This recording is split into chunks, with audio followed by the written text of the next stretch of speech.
Hello everyone, welcome to Think Legal with Amandeep. हमने 183 तक ख़त्म किया था और हमें आज स्टार्ट करना है सेक्शन 184 के साथ। Section 184 deals with medical examination of rape victim. ठीक है, तो हमने अक्यूज्ड की मेडिकल एग्जामिनेशन को देख लिया था। अभी यहाँ पर है विक्टिम की examination and that to relating to the offence of rape only. तो अभी हम इसको देखते हैं। Subsection 1, where during the stage when an offence of committing the rape or attempt to commit rape is under investigation. तो ये किस stage पर हो रही है examination? At the stage of examination. और ऑफेंस क्या है? या तो रेप या फिर attempt to commit rape. It is proposed to get the person of the women with whom rape is alleged or attempted to have been committed or attempted। तो person of women का मतलब क्या है? उसकी body की examination. तो उसकी body की एग्जामिनेशन करवानी है हमें, जो विक्टिम है, examined by a medical expert. किसके थ्रू होगी? जो मेडिकल एक्सपर्ट है। Such examination shall be conducted by. तो कौन से मेडिकल प्रैक्टिशनर्स हैं, मेडिकल एक्सपर्ट हैं, जिनको कि बीएनएस ने ऑथोराइज्ड करा है कि वो कंडक्ट कर सकते हैं इस एग्जामिनेशन को? तो वो हैं registered medical practitioner employed in a hospital run by a government और लोकल अथॉरिटी। ठीक है, तो जो पहली प्रेफरेंस होगी दैट इज़ कि अगर कोई गवर्नमेंट हॉस्पिटल या लोकल अथॉरिटी के रजिस्टर्ड मेडिकल प्रैक्टिशनर हैं, तो जो पुलिस ऑफिसर्स हैं वो उनसे विक्टिम की मेडिकल एग्जामिनेशन करवाएंगे। अगर गवर्नमेंट और लोकल अथॉरिटी के मेडिकल प्रैक्टिशनर अवेलेबल नहीं है, तब उनकी एब्सेंस में by any other registered medical practitioner with the, तो कोई भी दूसरा रजिस्टर्ड मेडिकल प्रैक्टिशनर चलेगा। मतलब प्राइवेट जो रजिस्टर्ड मेडिकल प्रैक्टिशनर्स हैं प्राइवेट हॉस्पिटल्स के, तो वो भी चलेंगे। बट ये जो एग्जामिनेशन है ये कैसे होगी? With the consent of such women. तो जिस विक्टिम की, विमेन की हमें मेडिकल एग्जामिनेशन करवानी है, उसका कंसेंट रिक्वायर्ड है। Or of a person competent to give such consent. अगर जो विमेन है वो कम्पिटेंट टू गिव कंसेंट नहीं है, वो माइनर है या अनसाउंड पर्सन है फॉर एग्जांपल, तो उसके बिहाफ पर कोई और पर्सन जो कम्पिटेंट है वो कंसेंट देगा on her behalf. And such women shall be sent to such registered medical practitioner within 24 hours from the time of receiving the information relating to the commission of such offense। तो जब उस like for the offence of rape or attempt to commit rape की आपको information मिली, तो information मिलने के 24 घंटे के अंदर अंदर आपको ये मेडिकल एग्जामिनेशन करवानी है। अभी अक्यूज्ड के केस में क्या था? 16 किलोमीटर की एक टेरिटोरियल लिमिट फिक्स थी कि आप देखोगे कि 16 किलोमीटर के अंदर अगर जो रजिस्टर्ड मेडिकल प्रैक्टिशनर है वो अवेलेबल है तो तब करवाओगे, अदरवाइज आप बाहर से किसी से भी करवा सकते हो। तो यहाँ पर ये कोई कंडीशन नहीं है। और दूसरी चीज़ हमने अक्यूज्ड की मेडिकल एग्जामिनेशन के केस में ये भी देखा था कि जो अक्यूज्ड है अगर वो मना भी कर दे अपनी मेडिकल एग्जामिनेशन करवाने के लिए, तो आप बाय फोर्स भी उसकी मेडिकल एग्जामिनेशन कर सकते हो। बट यहाँ विक्टिम के केस में ये चीज़ नहीं है। अगर वीमेन कंसेंट कर रही है अपनी मेडिकल एग्जामिनेशन के लिए, तभी उसकी मेडिकल एग्जामिनेशन होगी। अगर वीमेन ने या अगर वीमेन कम्पिटेंट नहीं है कंसेंट देने के लिए, तो उसके बिहाफ पर जो पर्सन कम्पिटेंट है उसने मना कर दिया कंसेंट देने से, तो फिर ये मेडिकल एग्जामिनेशन नहीं होगी।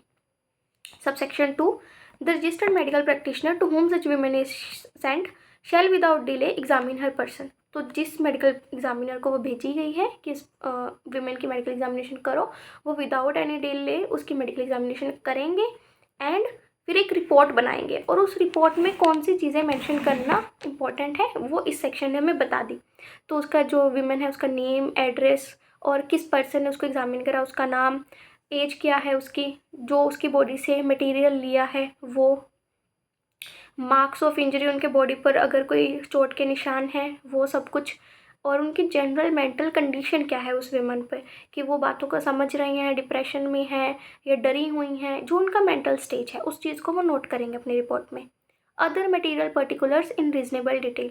जो भी अदर उनको चीज़ें लग रही होंगी उनकी एग्जामिनेशन से कि हाँ ये इंपॉर्टेंट है, वो सारी चीज़ें भी नोट करेंगे जो कि यहाँ इसमें नहीं बताई गई। Subsection 3, the report shell state precisely the reasons for each conclusion arrived at. तो मेडिकल रिपोर्ट में जो भी वो कंक्लूजन ड्रॉ करेंगे कि हाँ हमने ये चीज़ को एग्जामिन करा, उसका ये कंक्लूजन है, तो उस कंक्लूजन पर पहुंचने का उनका रीज़न क्या था वो उस कंक्लूजन के साथ रीज़न भी बताएंगे। सिर्फ कंक्लूजन बताना सफिशेंट नहीं है। Subsection 4.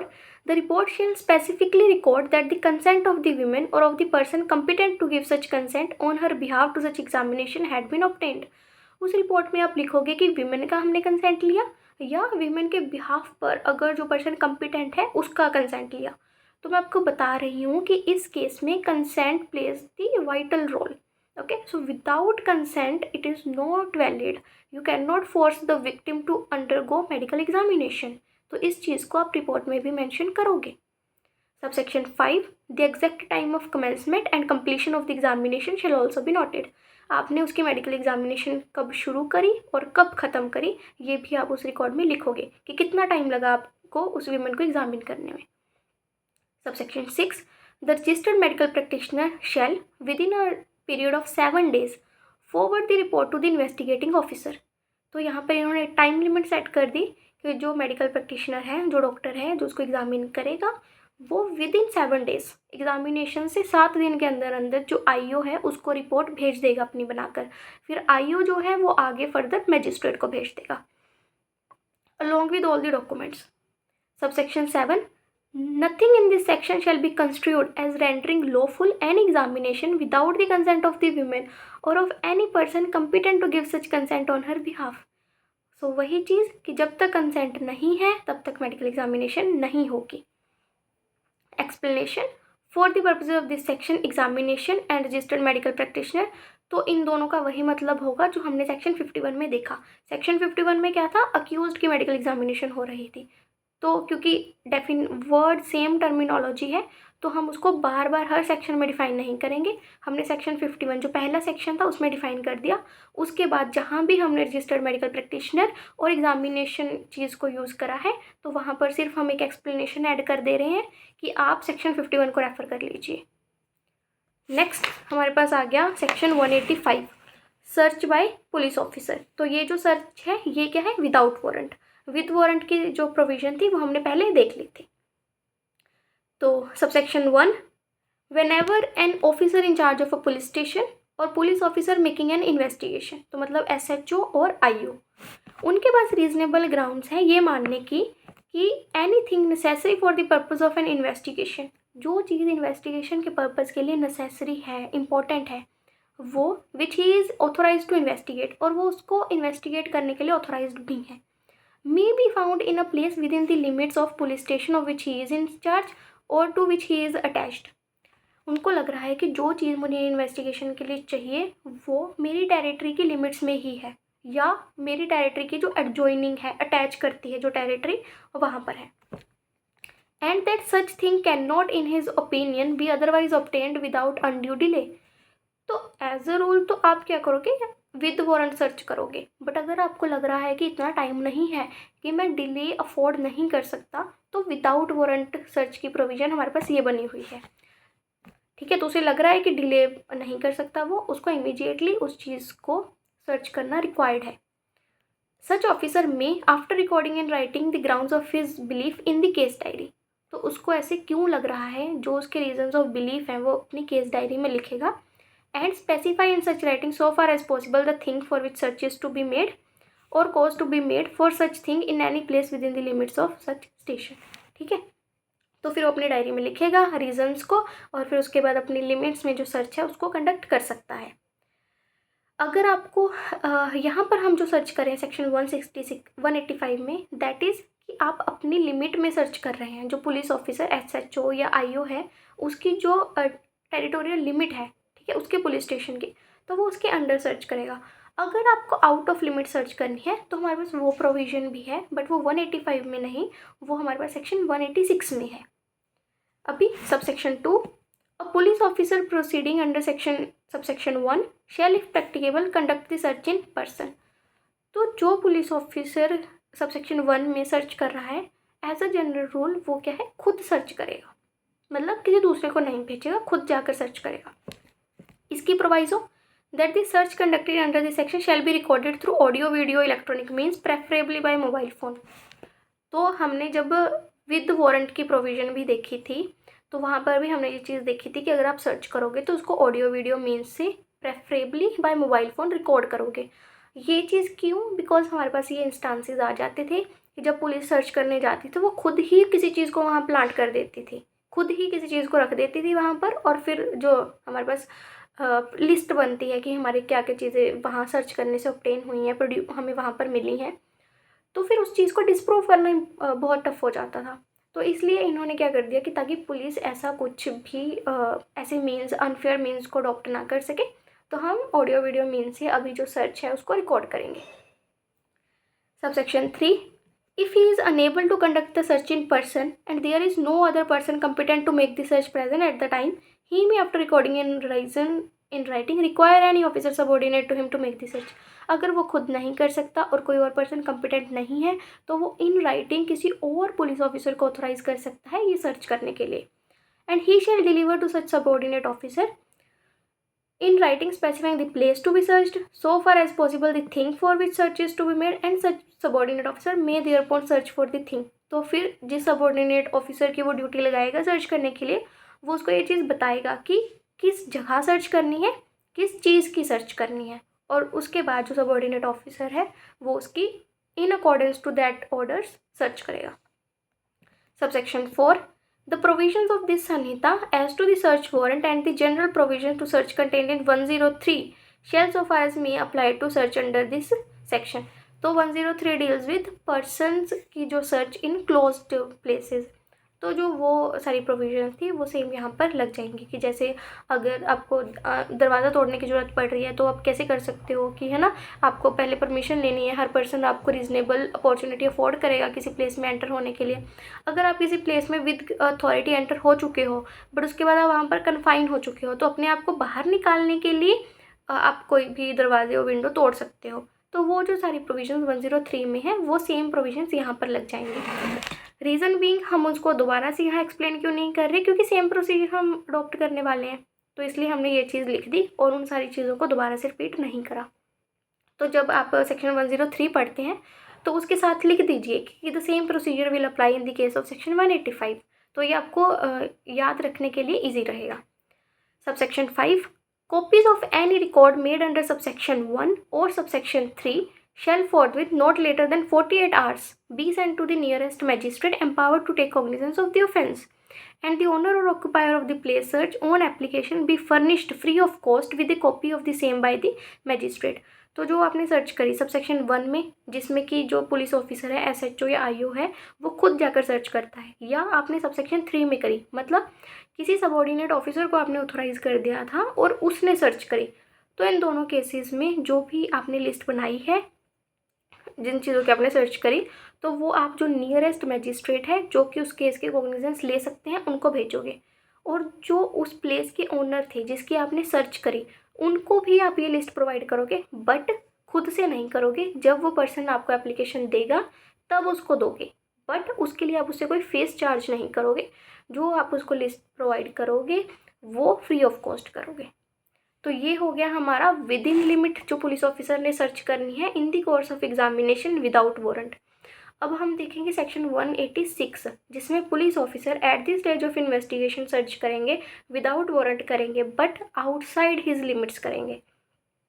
तो subsection 1, an officer in charge of police station SHO or police officer not below the rank of sub inspector, sub inspector से कम के रैंक का पर्सन नहीं होना चाहिए, making an investigation may require an officer in charge of another police station. तो क्या हो गया, आउट ऑफ लिमिट, जिसकी लिमिट में आपको सर्च करनी है उस ऑफिसर इन चार्ज को, मतलब एसएचओ को, वेदर इन द सेम और इन अ डिफरेंट डिस्ट्रिक्ट। तो वो आपकी सेम डिस्ट्रिक्ट भी हो सकती है और डिफरेंट डिस्ट्रिक्ट भी हो सकती है। तो मान लीजिए एक डिस्ट्रिक्ट में बहुत सारे पुलिस स्टेशन आते हैं, तो आपकी जो लिमिट है वो एक पुलिस स्टेशन तक लिमिटेड है। तो जो दूसरा पुलिस स्टेशन है उसकी और आपकी जो डिस्ट्रिक्ट है वो सेम हो सकती है, बट आपकी जो लिमिट्स हैं वो डिफरेंट है। तो आप ये भी कर सकते हो कि आप जो सर्च है वो विद इन आउटसाइड डिस्ट्रिक्ट वाले पुलिस स्टेशन से भी करवा सकते हो और सेम डिस्ट्रिक्ट वाले पुलिस स्टेशन से भी करवा सकते हो, बस वो एरिया आपकी लिमिट में ना हो। अगर जहाँ आपको सर्च करनी है वो आपकी ही जुरिस्डिक्शन में है तो 185 लग जाएगा। जहाँ आपको सर्च करवानी है अगर वो प्लेस आपकी पुलिस स्टेशन की लिमिट्स में नहीं आता तो जिस पुलिस स्टेशन की लिमिट्स में आता है आप उनको कह दोगे कि वो सर्च कर लें, ठीक है। और सर्च करने की प्रोविजन सारी सेम ही रहेंगी, तो इसको देख भी लेते हैं। ठीक है, whether in the same or different district to cause a search to be made in any place in any case in which the former officer might cause search to be made within the limits of his own station. अगर वो place उसकी limits में होता और वो empowered था search करने के लिए, तो फिर वो जो प्लेस दूसरी डिस्ट्रिक्ट में है वो उस पुलिस स्टेशन के जो ऑफिसर इंचार्ज हैं उनको बोल सकता है कि आप इसकी सर्च कर लीजिए। ठीक है। सबसेक्शन 2, सच ऑफिसर मतलब जो अदर पुलिस स्टेशन का ऑफिसर है जिसको हम सर्च करने के लिए कह रहे हैं, ऑन बीइंग सो रिक्वायर्ड, उसको जब हमने ये रिक्वेस्ट भेज दी सर्च करने की, shall proceed according to the provisions of 185। तो वो कैसे सर्च करेगा, जैसे कि 185 में बताया गया है। Shall forward the thing found, जो चीज़ उसको सर्च करके मिली वो जिस पुलिस स्टेशन ने भेजा था उसको सर्च करने के लिए रिक्वेस्ट, उसको वापस भेज देगा। फॉर एग्जांपल मैं officer in charge of police station हूँ, मेरी लिमिट में एक प्लेस नहीं आता, तो मैंने दूसरे पुलिस ऑफिसर को रिक्वेस्ट भेज दी कि आपकी जो लिमिट्स हैं उनके अंडर ये प्लेस आती है और आप इसको सर्च करें, इस प्लेस में सर्च करने पर आपको ये चीज़ें मिल सकती हैं। तो अब जब उन्होंने सर्च करी और उनको वो सारी चीज़ें मिल गई जो कि हमें चाहिए थी उस सर्च को करवाने के बाद, तो वो सारी चीज़ें मिली जो उनको, वो सारी वो मुझे भेज देंगे मेरे पुलिस स्टेशन में। ठीक है, क्योंकि ओरिजिनली तो मुझे चाहिए वो। Subsection 3, whenever there is reason to believe that the delay occasioned by requiring an officer in charge of another police station to cause a search might result in evidence of the commission of an offense being concealed, destroyed। तो अब मेरी limit में एक place नहीं आता और वो place आता है दूसरे पर्सन की लिमिट में, तो मेरे पास जो पहली एज अ जनरल रूल जो कंडीशन है वो क्या है कि मैं अदर लिमिट में खुद सर्च नहीं करूँगी। उस लिमिट के जो पुलिस ऑफिसर्स हैं मैं उनको रिक्वेस्ट करूँगी और वो उस सर्च को कंडक्ट करेंगे।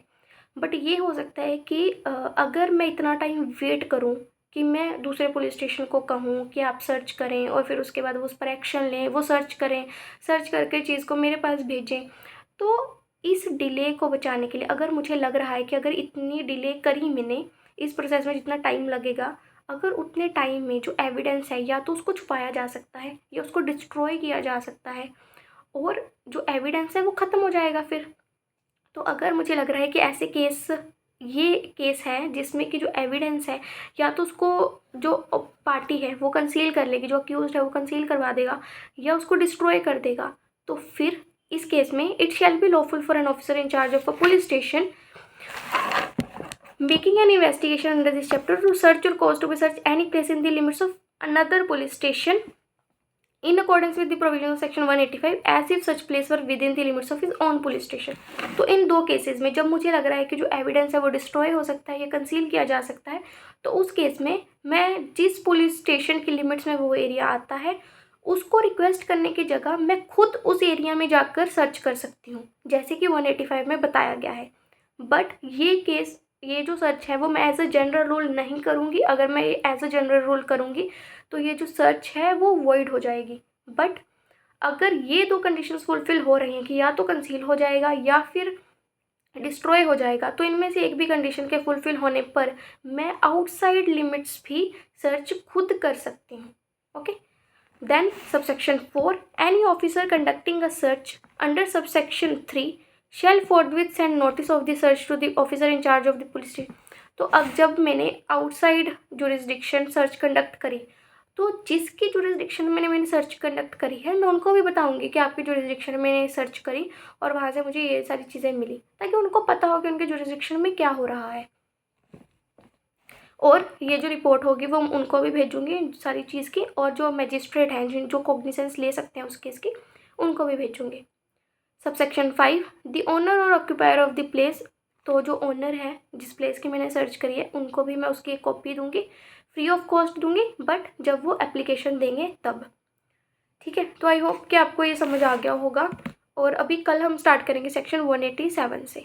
ठीक है, सेक्शन 187 डील्स विद रिमांड।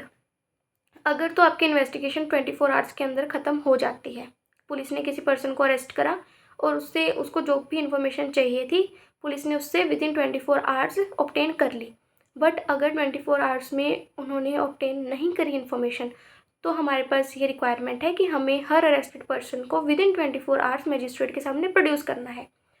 तो वो मैजिस्ट्रेट के सामने उसको प्रोड्यूस करेंगे और फिर उसका वो रिमांड मांगेंगे। रिमांड क्या कि आप इसकी कस्टडी हमें दो।